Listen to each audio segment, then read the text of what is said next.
बिस्मिल्लाहिर्रहमानिर्रहीम। अस्सलाम वालेकुम नाज़रीन, मैं रिजवान हिल्ज़ई, मेरे साथ मौजूद हैं सीनियर सहाफ़ी सनाउल्लाह खान साहब। सनाउल्लाह खान साहब, आपने ट्वीट किया कि जुलाई के वस्त में बहुत कुछ बदल जाएगा और बहुत सारी चीज़ें डॉक्यूमेंटेड हो रही हैं। एक तो इस हवाले से आपसे जानेंगे, और दूसरा मईशत के मैदान में ज़ाहिर है वो आपकी ट्वीट है। पेट्रोलियम प्राइसेस आलमी मंडी में कम हो चुकी हैं, तो यहाँ पे कितनी कम होंगी। और तीसरा, आपने एक वफाकी वज़ीर की बहन को एक अहम पोस्ट दी गई है, उस हवाले से भी एक ख़बर दी है, वो भी आपसे जानेंगे। लेकिन पहले ये जो ख़बरें आई कि वफाकी काबीना में रद्दबदल हो रहा है, फिर कुछ लोगों ने कहा कि नहीं हो रहा, लेकिन आपने उससे भी अगली बात कर दी। आपने कहा जुलाई के वस्त में बहुत कुछ बदल जाएगा और डॉक्यूमेंटेड चीज़ें हो रही हैं। सर, ये डॉक्यूमेंटेड चीज़ों का क्या मतलब है? फैसल वाडा भी कह रहे हैं कि बड़ी करप्शन हो रही है पंजाब में, वफाक में, तो क्या होने जा रहा है सर? बहुत शुक्रिया रिजवान। देखें, जब ये हुकूमत बनी थी ना, और प्राइम मिनिस्टर ने जब शहबाज शरीफ ने इक़्तिदार संभाला और अपनी कैबिनेट बनाई, तो शुरू में उन्होंने कहा था कि भाई कैबिनेट का हम हर साल बाद रिव्यू करेंगे और परफॉर्मेंस की बुनियाद पर कैबिनेट में रिशफल होता रहेगा। अच्छा। फिर उन्होंने ये एक दफ़ा बात नहीं की, कई मरतबा बात की है। फिर जब आप इस पूरे 2.25 साल को देखें ना, तो आप सियासत को देख लें, आप इकानमी को देख लें, तो वो जो रिज़ल्ट एक्सपेक्ट किए जा रहे थे वो रिज़ल्ट नहीं मिले। जी।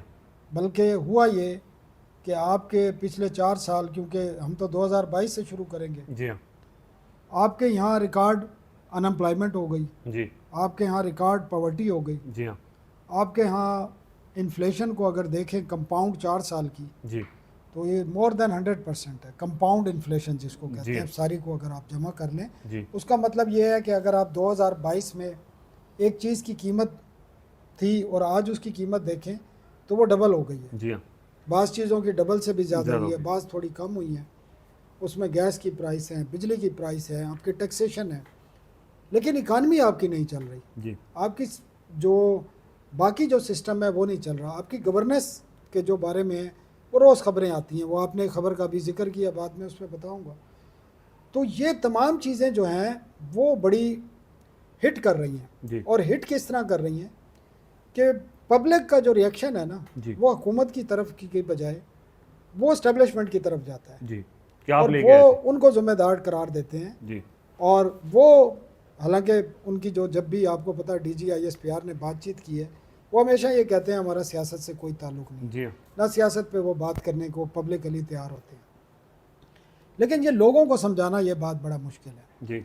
लोगों पे अगर सख्ती बढ़ती है, उनकी ज़िंदगी मुश्किल होती है, उनको रोज़गार नहीं मिलता, उनके लिए ज़िंदगी, मतलब है कि बिजली का बिल जमा कराना वो मुश्किल हो जाता है। पेट्रोल की प्राइसेस देख लें आप, क्राइसिस आया, जंग ज़रूर हुई, दुनिया में कहीं भी इतनी कीमतें नहीं बढ़ाई जितनी हमने बढ़ाई, जी। और उसको एक अपॉर्चुनिटी बना लिया रेवेन्यू बनाने का। ऐसा ही। तो ये तमाम चीज़ें मिलकर एक ऐसा एक माहौल बनाया है कि जिसके बाद, और ये बाकायदा जो डॉक्यूमेंटेड मैं बात कह रहा हूँ, जी। ये पिछले चंद माह से ये काम हो रहा है। प्राइम मिनिस्टर जो है मुख्तलिफ इदारों के ज़रिए वज़रा की परफॉर्मेंस, उनके जो डीलिंग है, उनकी जो गवर्नेंस है, उस पर डॉक्यूमेंटेड किस्म का काम करा रहे हैं। सही है। ठीक है। और ये बड़े अहम ज़राए, और बड़े, मैं ऐसे बात आपको पता है करता नहीं हूँ, बिल्कुल। बहुत दफ़ा ये बहुत लोगों से तस्दीक करने के बाद, बल्कि कई वज़रा ने इस बात की तस्दीक की है मेरे सामने कि भाई ये सारा काम हो रहा है। अच्छा।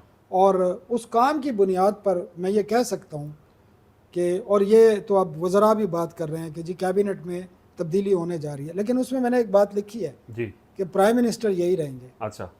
ठीक है। सही है। कैबिनेट बहुत सारे, बहुत जो है इसमें तब्दीली हो जाएंगी। अच्छा, माशी टीम, यानी जो मईशत चूंकि नहीं चल सिर्फ रही, सिर्फ एनर्जी मईशत, सेक्टर सिर्फ हो गया। मईशत नहीं होगी। अच्छा। मतलब है उसमें आपका एनर्जी सेक्टर भी है, मईशत जी। भी है, हाउसिंग सेक्टर भी है, अच्छा। आपकी एक्सपोर्ट बड़ी बुरी तरह मुतासिर जी हो हाँ, रही है, कम हो ट्रेड गई। भी है आपकी, आपकी इन्वेस्टमेंट भी है। आपको पता है कि SIFC और बोर्ड ऑफ इन्वेस्टमेंट को मर्ज करने जा रही है हुकूमत।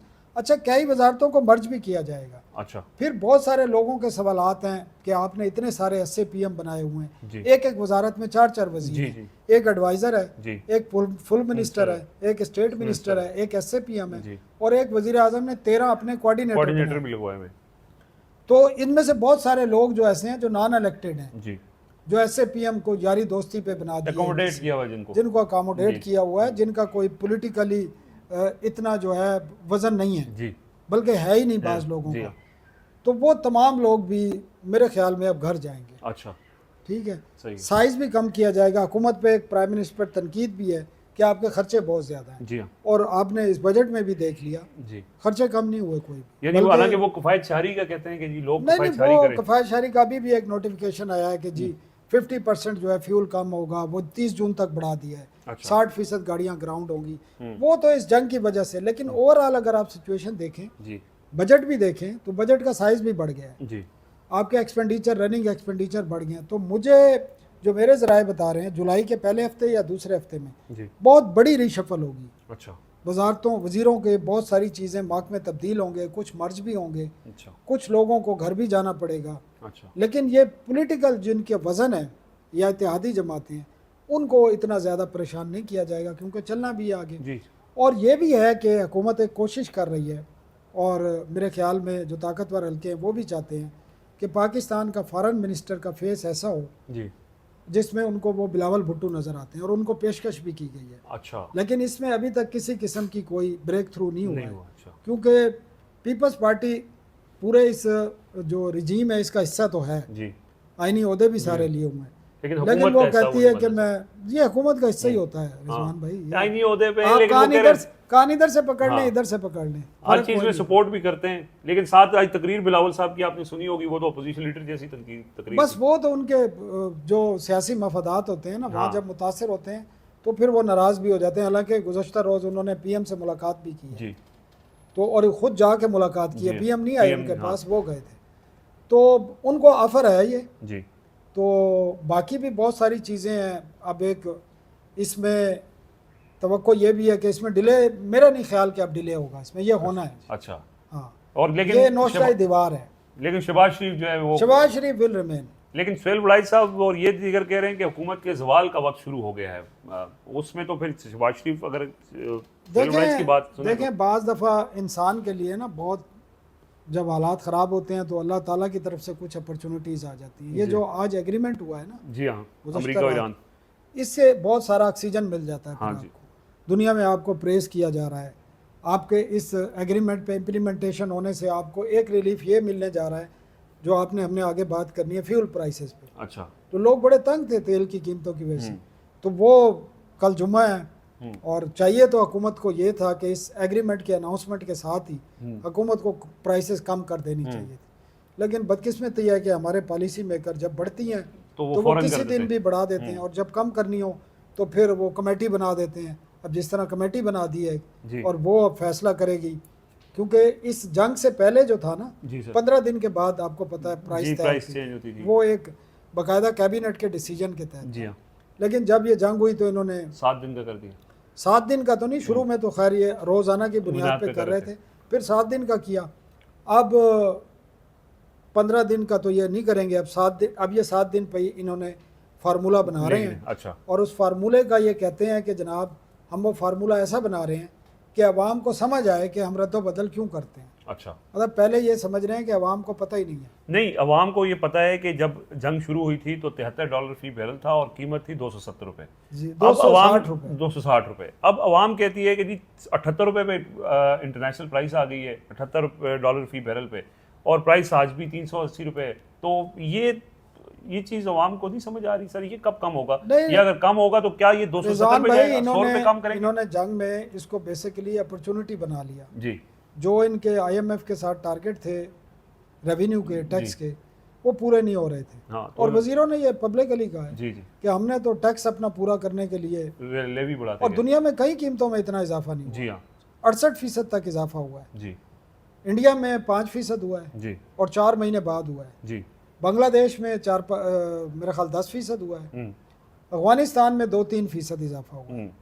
तो हम वाहिद मुल्क थे जिन्हें हमने 68 से 70% तक ऑयल प्राइसेस में, कीमतों में इजाफा किया, और उसमें हमने माल कमाया। सीधी सी बात है, लेवी जो है वो लेवी 80 रुपए से बढ़ा के 124 तक भी गई है, अभी भी 115-16 रुपए पर लीटर है। जी हाँ। तो ये सर अभी यानी एक्सपेक्टेड है कि वापस कीमतें उसी जगह पे चली सर जाएंगी? हमारा जो रिजवान वो होता है, हमारा जो प्राइसें तय होती हैं जी। वो अरब लाइट ऑयल से होता है, अरब की मार्केट से। अच्छा। वहाँ जो अभी आपकी रिकॉर्डिंग से पहले मैं देख रहा था, जी। $80 पर बैरल है। अच्छा। ठीक है, ठीक उस वक्त भी जो आप 73 बता रहे हैं ना, जी, वो जी। ब्रेंट और वो दूसरी हाँ मार्केट जी थी, हाँ वहाँ उस वक्त भी 78 और 77 ही था। ठीक है तो इस हफ्ते के दौरान जो मेरी कैलकुलेशन है, $18-19 का इम्पैक्ट आया है, जी। ठीक है ना, सही है पर बैरल में। सही है तो वो इम्पैक्ट कल पास ऑन करेगी हुकूमत, सही है और हुकूमत जिस तरह फंसी हुई है, जी हुकूमत के पास जो IMF का बेंचमार्क है वो 80 रुपये पर लीटर PDL है, जी डीजल दोनों मिला के, सही है 80 उधर 80 इधर, 80 इधर। तो वो उन्होंने पूरा रखना है। अच्छा बाकी जितना भी होगा वो कल पास ऑन होगा। यानी को बड़ी कमी एक्सपेक्टेड है। मेरा अपना अंदाज़ा है कि 40 रुपये से लेकर 70 रुपये पर लीटर इसके दरमियान में कमी हो कहीं भी सकती कमी है। हो सकती चलें ये अल्लाह करे ऐसा ही हो, ये तो बड़ी खबर है। अच्छा सर ये बताएं कि आपने एक ट्वीट किया 17 जून को कि सदर पाकिस्तान ने एक सीनियर वफाकी वजीर की बहन को फेडरल पब्लिक सर्विस कमीशन की मेंबर तैनात कर दिया। सेक्रेटेरिएट ग्रुप की ग्रेड 22 की ऑफिसर नवंबर में रिटायर्ड होना था, ताहम उन्होंने कबल अज़ वक्त रिटायरमेंट लेकर 3 साल के लिए मेंबर FEC बन गई। रिजवान, ये तकरीबन को 20 दिन कबल मुझे इतला मिली थी कि जो सेक्रेटरी इन्वायरमेंट हैं उन्होंने कबल अज़ वक्त रिटायरमेंट की जो दरख्वास्त की है, अच्छा तो वो मैंने जब फॉलो किया तो पता चला कि वो एहसन इकबाल साहब की सिस्टर हैं, अच्छा और सिविल सर्विस से हैं, वो सेक्रेटेरिएट ग्रुप से हैं। अच्छा जी और जो फेडरल पब्लिक सर्विस कमीशन का एक्ट है जी वो भी मैंने पूरा स्टडी किया। जी। एक्ट के में ये कहा गया है कि ग्रेड 21 या ग्रेड 22 का रिटायर अफसर वो अहल है मेंबर अच्छा। बनने का, जी या मेजर जनरल या इससे ऊपर के ओहदे का रिटायर फौजी अफसर भी बन सकता है, और इस वक्त भी हैं, आपको पता है चेयरमैन जो है वो लेफ्टिनेंट जनरल है। लेफ्टिनेंट जनरल है। इसके अलावा जो आपकी जुडिशल है, हायर जुडिशरी है, जी उसके रिटायर्ड जज भी बन सकते हैं, रिटायर होना ज़रूरी है। अच्छा तो ये इनको तैनात किया गया, और ये मैंने उसमें मेरा व्यू पॉइंट था कि रूल्स रेगुलेशन में इसमें कोई खिलाफ वर्जी नहीं है, एहलियत उनकी थी, ठीक है ये मसला नहीं था। लेकिन प्रॉब्लम ये है कि वो एक बड़ा प्रेस्टिजियस इदारा है, जी और Federal Public उसमें Service फ्यूचर की लीडरशिप आपको देनी होती है। जी सुपीरियर सर्विस का एग्ज़ाम उन्होंने लेना है। जी 17 और इससे ऊपर की जितने भी पाकिस्तान में गजेटेड ऑफिसर्स हैं, ऑफिसर्स हैं, जी वो उसका इम्तिहान लेना होता है।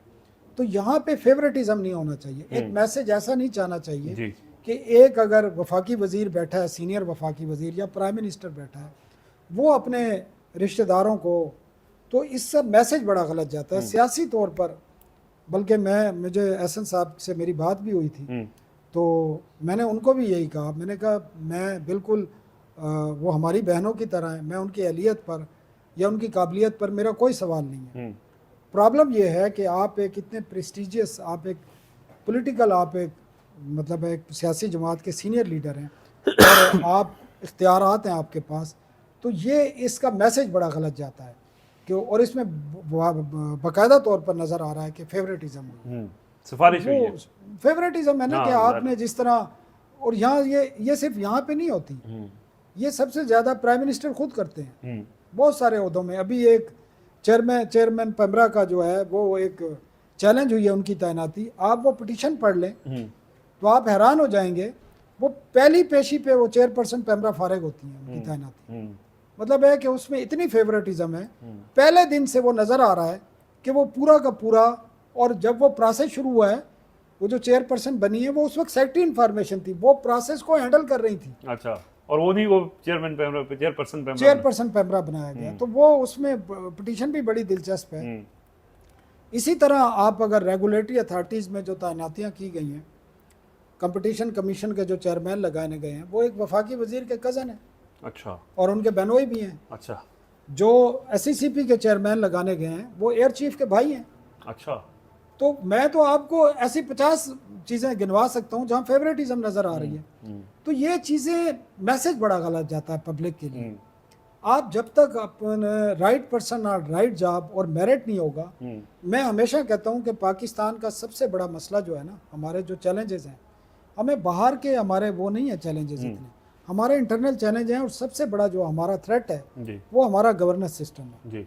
वो जब तक ठीक नहीं होगा, हमारे यहाँ मसाइल पब्लिक के इश्यूज़ हैं, हमारे इकानमी के इशू हैं, हमारे सिक्योरिटी के इश्यूज़ हैं, हमारे बाकी जो इश्यूज़ हैं बिज़नेस के हैं, हमारे जुडिशल सिस्टम है, वो ठीक नहीं हो सकते जब तक हम मेरिट में और अपनी गवर्नेंस को ठीक नहीं करेंगे। सही बात। और सर मेरिट तो वैसे जैसे आपने शुरू में ये बात की कि लोग तो जिम्मेदार उनको समझते हैं क्योंकि लोगों ने वोट जिनको दिया था, ये वो तो हुकूमत में नहीं आए, और हुकूमत में वो लोग आ गए जिनको वोट नहीं मिला, तो फिर जिम्मेदार उन्हीं को समझा जाता है जो इस हुकूमत में जिनको लेके आए।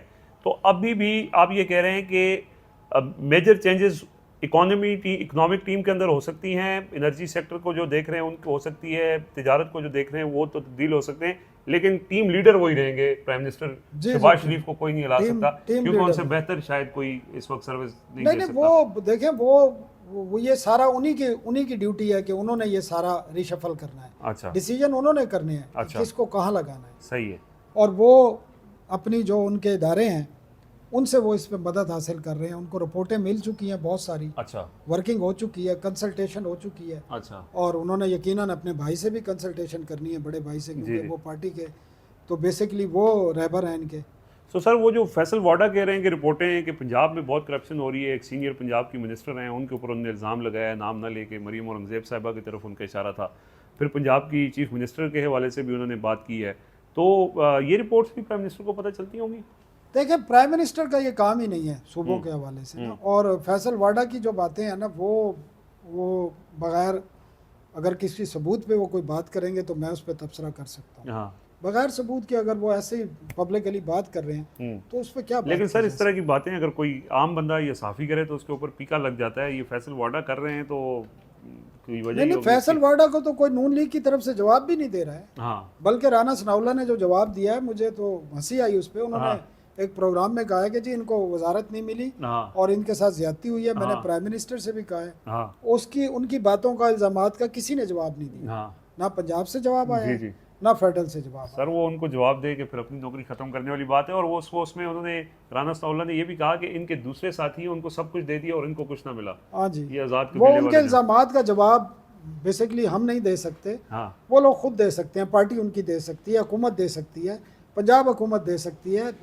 पंजाब हुकूमत अगर कोई जर्नलिस्ट इल्ज़ाम लगाता है तो वहाँ पीका में वो जा सकते हैं, तो इनके खिलाफ भी जा सकते हैं। लेकिन वो पीका पे नहीं गए जी किसी भी मामले पे। फैसल वाडा के खिलाफ क्यों जाएंगे? पार्लियामेंटेरियन के खिलाफ तो जाना जरा मुश्किल होता है, लेकिन इस तरह के पार्लियामेंटेरियन जिनका ताल्लुक आज़ाद कबीले कानून से बालातर नहीं हो हाँ। सकते। नहीं, कोई भी इस मुल्क में कानून से बालातर कोई नहीं है।